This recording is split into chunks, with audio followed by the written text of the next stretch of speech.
সবাইকে সংবাদ এক নজরে স্বাগত। সঙ্গে আছি আমি রেখা হক। আবারও বিশ্বের দূষিত শহরের তালিকায় শীর্ষে উঠে এলো রাজধানী ঢাকা। আন্তর্জাতিক বায়ুমান প্রযুক্তি প্রতিষ্ঠান IQ Air এর তথ্যানুযায়ী আজ সকালে ঢাকার স্কোর 4,493 স্কোর নিয়ে 358 স্কোর নিয়ে তালিকায় 2 নম্বরে রয়েছে ইরাকের বাগদাদ এবং 219 স্কোর নিয়ে তৃতীয় স্থানে ভিয়েতনামের হ্যানয় শহর।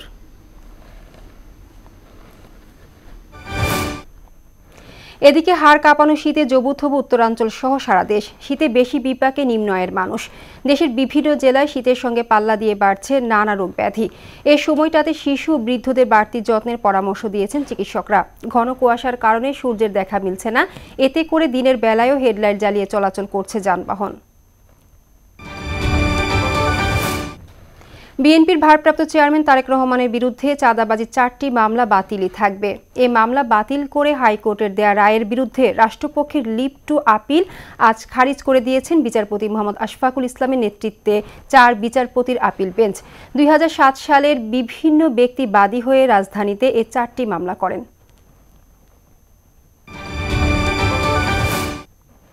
নির্বাচন কমিশন সংস্কারে শুধু সুপারিশ নয়, তা বাস্তবায়নেও সরকার কাজ করবে বলে জানিয়েছেন CCAMM নাসির উদ্দিন। নির্বাচন প্রশিক্ষণ ইনস্টিটিউটে ভোটার তালিকা হালনাগাদ কর্মসূচিতে অংশ নেওয়া প্রশিক্ষকদের প্রশিক্ষণ কর্মশালার উদ্বোধনী অনুষ্ঠানে তিনি এ তথ্য জানান। এ সময় অবাধ, সুষ্ঠু ও গ্রহণযোগ্য একটি নির্বাচন দেয়া এই কমিশনের প্রধান লক্ষ্য বলেও জানান তিনি। ইসরায়েলি বর্বর হামলায় গাজা উপত্যকা জুড়ে গত 24 ঘন্টায় আরও 70 ফিলিস্তিনি নিহত হয়েছে। এতে আহত হয়েছে 273 জন। চিকিৎসক ও উদ্ধারকর্মীরা বলছেন, হতাহতদের মধ্যে শিশুদের সংখ্যা বেশি। গত 15 মাসে লাগাতার হামলায় গাজায় মোট নিহতের সংখ্যা 45,700 ছাড়িয়ে গেছে। আহত হয়েছে 1 লাখেরও বেশি মানুষ। উদ্ধারকর্মীরা বলছেন, ধ্বংসস্তূপের নিচে এখনও চাপা পড়ে আছে বহু মানুষ। সিডনি টেস্টে ভারতকে 6 উইকেটে হারিয়ে 3-1 ব্যবধানে 5 ম্যাচের বর্ডার গাভাস্কার ট্রফি জিতল অস্ট্রেলিয়া।